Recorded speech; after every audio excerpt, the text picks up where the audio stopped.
আবারও বাংলাদেশের রিজার্ভ চুরি হয়েছে বলে খবর প্রকাশ করেছে ভারতীয় গণমাধ্যম নর্থ ইস্ট নিউজের এক প্রতিবেদনে দাবি করা হয়েছে সম্প্রতি বাংলাদেশ ব্যাংক থেকে ভারতীয় হ্যাকাররা কয়েক বিলিয়ন ডলার হ্যাক করেছে।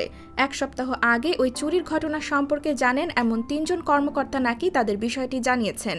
হাতিয়ে নেওয়া ডলারের সংখ্যাটি এক অঙ্কের ঘরের হতে পারে। প্রকাশিত নর্থ ইস্টের প্রতিবেদনে বলা হয়, বাংলাদেশ এবং ভারতীয় নিরাপত্তা সংস্থা এই হ্যাকের বিষয়ে অবগত। তারা এই চাঞ্চল্যকর চুরির বিষয়ে গোপন তদন্ত করছে। দুই দেশের নিরাপত্তা সংস্থাগুলো হ্যাকারদের সঠিক অবস্থান নির্ণয় করার চেষ্টা করছে। হ্যাকাররা তৃতীয় কোনো দেশ থেকে হ্যাক করতে পারে, বিষয়টি মাথায় রেখে তদন্ত করা হচ্ছে।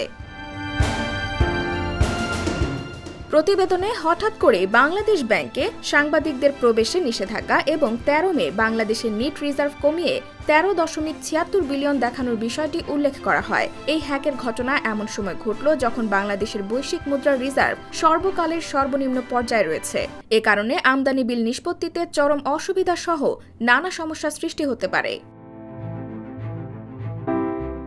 প্রতিবেদনে বলা হয়, ২০১৬ সালের ফেব্রুয়ারির পর বাংলাদেশে দ্বিতীয়বারের মতো বাংলাদেশের রিজার্ভের টাকা চুরি হল। ২০১৬ সালের ফেব্রুয়ারিতে ফিলিপাইন থেকে অজ্ঞাত হ্যাকাররা ৮১ মিলিয়ন ডলার হ্যাক করে নিয়ে যায়।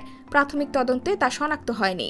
এই অর্থের একটি অংশ চলে যায় শ্রীলঙ্কায় আর বাকিটা যায় ফিলিপাইনে। চুরি হওয়া অর্থের মধ্যে ৩.৪৬ লাখ ডলার উদ্ধার হলেও বাকিটা আর ফেরত পাওয়া যায়নি। এ ঘটনায় আমেরিকার আদালতে একটি মামলা চলমান আছে।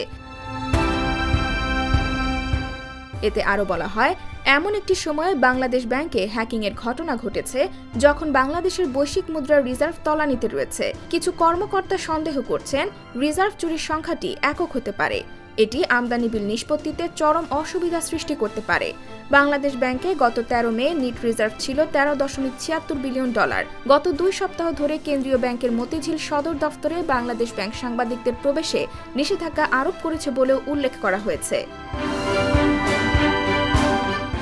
নর্থ ইস্ট নিউজের প্রতিবেদনে আরও বলা হয়, ৮ বছরে এই দ্বিতীয়বারের মতো বাংলাদেশ ব্যাংকের সিস্টেমে হ্যাকাররা ঢুকে ব্যাপক আর্থিক ক্ষতি করেছে। এর আগে ২০১৬ সালের ফেব্রুয়ারিতে নিউ ইয়র্কের ফেডারেল রিজার্ভ ব্যাংকে বাংলাদেশ ব্যাংকের অ্যাকাউন্ট থেকে ১০১ মিলিয়ন ডলার চুরির ঘটনা ঘটে।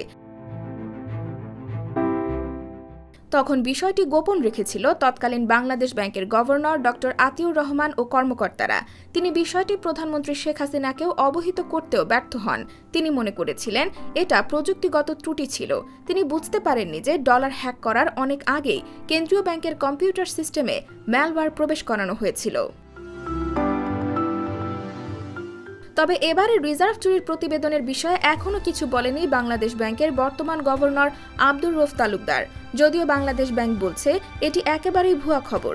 এখন ফেডারেল রিজার্ভ ব্যাংকের সঙ্গে ৩ স্তর বিশিষ্ট নিশ্চিতকরণ পদ্ধতি চালু আছে এবং লেনদেনের বিষয়ে নিয়মিত যোগাযোগ আছে।